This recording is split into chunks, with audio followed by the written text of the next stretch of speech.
Hello, good morning, and welcome to our look ahead to what the papers will be bringing you today. Now, with me are Prashant Rao, the Deputy Europe Business Editor for the International New York Times, and Josie Delap of The Economist. So, let's have a look at the front pages that you're waking up to this morning.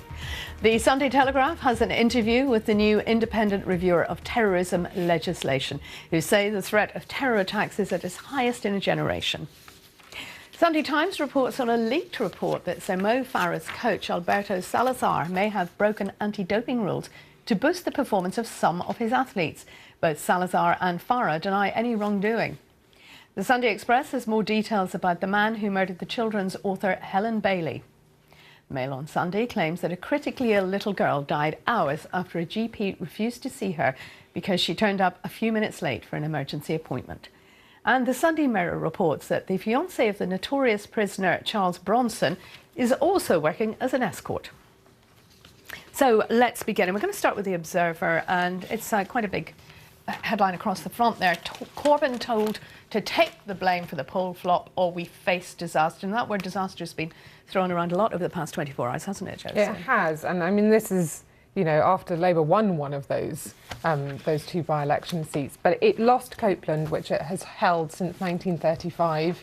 And it is very unusual for a government to seize a by-election seat. And so we've now seen the Deputy Leader Tom Watson and Keir Starmer, who's Labour's Brexit spokesman, criticising Jeremy Corbyn, who, when asked after the results came in whether he felt that he should be taking responsibility for Labour's loss, he said no. And I think there is increasing pressure from other members of the party for him to be taking some of the responsibility. And Prashant, he said he's going to stay.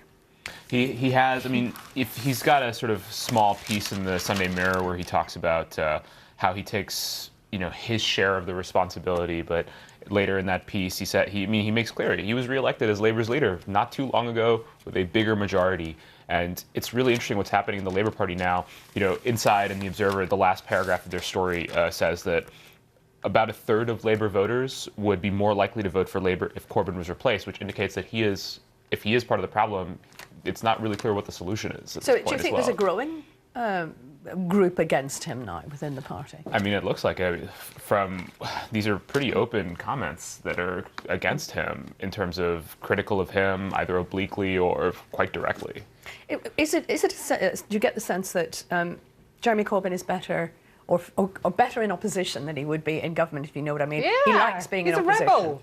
You know, he was a Labour rebel for many years. He was not part of the Tony Blair government. He was not part of the sort of, you know, that leading group of Labour MPs. And it was a great surprise when he won this election. And I think absolutely he was for a long time very comfortable with, you know, that important position of questioning your party, of raising dissent. But that doesn't necessarily win elections. It certainly doesn't seem to be working for him right at the moment. OK, we follow through in the Sunday Times on that as well. You mentioned Tom Watson there talking about the possibility of a bit of a wipeout. Right. And that's let's just talk about that a little bit more. I mean, for people like that to say that, what does that say about the state of the people at the top of the party for a start? And is Jeremy Corbyn not listening or not hearing? Well, I mean, it certainly points out how worried they are, and it compares the fears to Labour's experience in Scotland, where it was completely wiped out by the Scottish nationalists. And I think that's something that they're very much fearing in the north of England now, where Labour is really losing its long-held seats. What about who's coming through, though? Who would possibly replace him? You know, we were having a discussion earlier. It's really interesting. There are some interesting people who may potentially replace Corbyn, but we saw, you know, last summer, the list of people who came up were just completely wiped out. Labour's supporters support Jeremy Corbyn, it seems, or they did last summer. And whoever comes through, I mean, the number of people who either aren't tainted by, you know, the Tony Blair years or indeed the Iraq War vote, and who aren't also incredibly green and just came through in the last election. That Venn diagram does not have a lot of crossover of people who are, you know, safe on both sides of being experienced but not being tainted. It's really interesting. Just as we're talking, we're hearing actually advance notice of what he's going to say this afternoon at Scottish Labour conference. And he's going to admit the loss was underlined. What he's saying is the scale of how hard our task is to persuade people of our message. And also He says, whilst we stood up to hatred and division, I cannot lie and say the result in Copeland is what we wanted, but now's not the time to retreat, to run away or give up. I think that the difficulty with that is that he's saying they can't run away from their message, but I think the question is, for a lot of people, what is Labour's message at the moment? It's not totally clear whether they oppose Brexit or support Brexit. You know, he is saying that Labour is supporting it, but there are plenty of members, both of the party and of the public, who don't like Labour's stance on Brexit. And so kind of working out exactly what Labour stands for at the moment, I think, is one of their major challenges. Right, let's move on to the second story from the Sunday Times, which is their main headline. The benefits for migrants face the axe. Now, this is like a visa revolution, isn't it? What's happening here, Prashant? Well, this is the new revolution after the last revolution on visas. Feels like there's just this is the biggest change in a generation, and that happened last week as well. There's constant. The immigration debate is just constant here. I feel like this is an interesting change that they're proposing, and it kind of makes it theoretically a little more technocratic by removing the number of visas from the government's control in theory. But I'm really curious what happens if this committee that they're talking about that will recommend numbers of visas recommends a number that's too high. What if they recommend that you need to bring in 200,000 engineers? Yeah, who's going to make a recommendation? Who's going to advise the committee? Right, and what this idea is that immigration should be, as you say, a technocratic thing, but I think what's clear at the moment is that immigration is just an extraordinarily political issue in Britain. And this report reaffirms the government's commitment to reducing net migration to the tens of thousands, which is something that the Conservatives have been talking about since David Cameron. And I mean, we analysed in The Economist, how would you actually do that? Who would you have to get rid of or stop coming? And it really does mean, it means stopping lots of family reunifications happening. It means stopping refugees happening. It means cutting the number of international students. It means cutting unskilled migration, and it means cutting skilled migration. And this is at the same time when Theresa May is trying to do trade deals with countries like America and India who send skilled migrants here. If they stop accepting migrants from these kinds of countries, it's not clear that there's a great interest for those countries in doing the kinds of deals. I see the line is in there again about Theresa May will say that all migrants who are resident on the day she triggers Article 50 will be able to remain. But again, that's, are you here? Are you not here? Do you want to leave? Do you want to stay?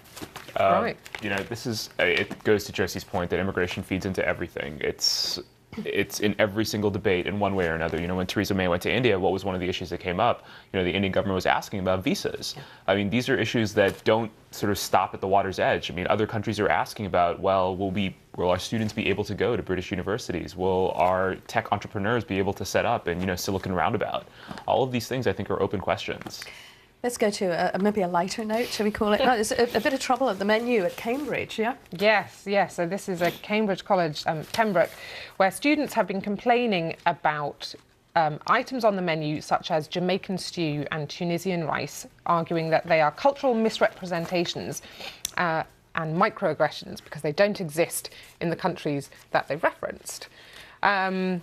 I mean, it's sort of, it's easy to laugh at these kinds of things. It's hard to imagine that, these are deliberately disrespectful, that this is the college trying to impose some sort of colonial idea on these countries. Yeah. I mean, on the one hand, you have to think, if the point of this is to make students feel at home, if it's to educate other students about different cuisines, then this just seems a bit cack-handed. I mean, it's just a bit. It sounds to me it's just like a recipe, to be honest. Right. I mean, so, dear Pembroke catering staff, this is coming from the students. Stop mixing mango and beef and calling it Jamaican stew. Right. So if you're going to do this, get it right. I mean, get it right. Get the name right. It sounds just as though it's kind of foolishly inaccurate rather than deliberately. It also sounds quite delicious, actually, I have to say. But Prashant, I mean, have we gone politically correct mad, do you think? Well, this is the interesting thing. I mean, where does political correctness begin, and what is too much political correctness? Because there are reasonable things that they're of a different era that shouldn't be said anymore, that are offensive to minorities and to communities, that are hurtful. I tend to side with Josie on this. I'm not sure this Cambridge College was trying to hurt people. This was just a little bit sort of not handled terribly well. And you could see the editorial in the Sunday Times is not forgiving of these students. there is danger everywhere. Just think what might happen at Pembroke the next time a sensitive young student from Derbyshire is asked if he fancies a little Bakewell tart. They are not fans of this. Okay, let's move to the Telegraph then. Now, this is a much more serious story, of course, terror chief threat. So a bigger, even greater terror threat we're facing, yeah? I mean, you can't, this is the sort of new independent overseer of the country's terrorism, sort of a watchdog. And you can't question his credentials. He's been a barrister for 30 years. He's prosecuted several of these kinds of cases. So when he says something like this, you obviously have to sit up and take notice. He's not just some kind of political hack who's saying these things. The headline, though, the warning, it's Max Hill is his name, and warning of the risk of attacks in Britain is highest since the dark days of the IRA. It's quite a stark warning.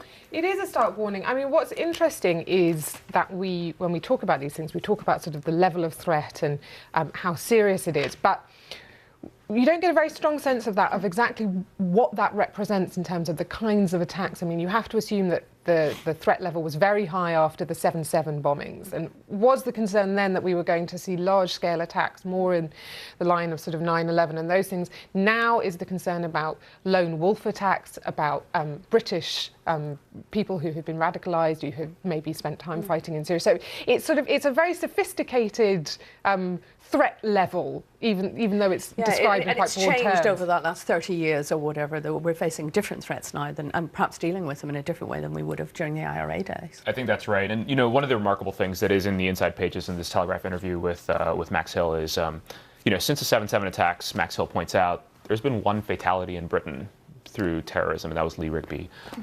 It is remarkable how successful Britain has been at preventing or, you know, heading off these kinds of attacks. And it's easy to lose sight of that with these constant warnings of terrorism that, you know, people in Britain have largely been able to lead their lives in peace and security since the 7/7 attacks, which is kind of amazing. The only time we really realise when something might have been happening is when we hear the court case. Exactly. Yeah. Let's move on to another story in the Telegraph, and this is, we've heard from Michael Heseltine today actually about this as well. He's talking about rebelling. Peers are uniting to try to get soften Brexit.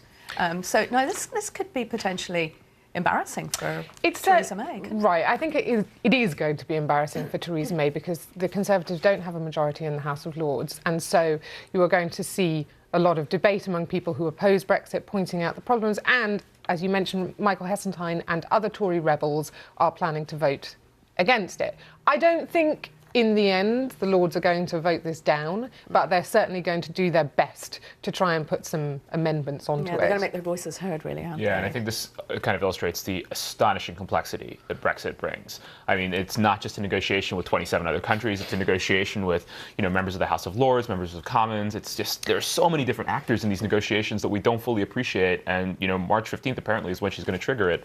I mean, this is going to get really complicated really fast. I think that the stakes, of course, are high for her. I mean, reflected in the fact that she was there on the first day in the Lords watching. And, of course, I mean, you would be if it was your big piece of legislation. But I think it just shows what's at stake here. Absolutely. I mean, this is the greatest political change that Britain has faced and has had to work through in many generations. And as you say, it's an extraordinarily complicated, difficult task.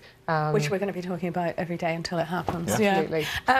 Like to finish on a bit of a high note, a bit of a funny note. You can't beat a Matt cartoon, can you? Now, we're talking Piegate here, really. And, of course, the pie-eating goalkeeper who was spotted eating a pie on television and has since been sacked because he was betting upon it. So it says, the bet that Meryl Streep will eat meat pie during the Oscars ceremony. So that's the next thing. There's been quite a lot of this around and quite a lot of takeoffs of meat pies. And I'm not going to tell you what we keep onto the desk here. It's a bit of a fast food emporium, should you feel a little bit peckish. I'm not sure about the story in a way, the original story about the goalkeeper, because it sort of was slightly bittersweet in a way, wasn't it? Yeah, I mean, he lost his job. He lost his job. It's hard to see who was sort of really badly affected, naive, or perhaps, you know, perhaps it was. And you know, everyone loves the sports story of the sort of plucky kind of small with a prawn team. sandwich and a pie. Exactly. Like, this is something just sort of really heartwarming about it, and I don't know. It was. It's hard to imagine who wanted him fired. Exactly. Yeah. Well, he didn't. He cried, and I did feel very sorry for him. Okay, so we've had a Jamaican stew and we've had pies and everything else in between. Prashant Rao and Josie Delap, thank you very much indeed for joining us this week for the papers. Thank you. And just a reminder, we do take a look at tomorrow's front pages every evening at 20 to 11 here on BBC News. So don't miss that. Bye bye.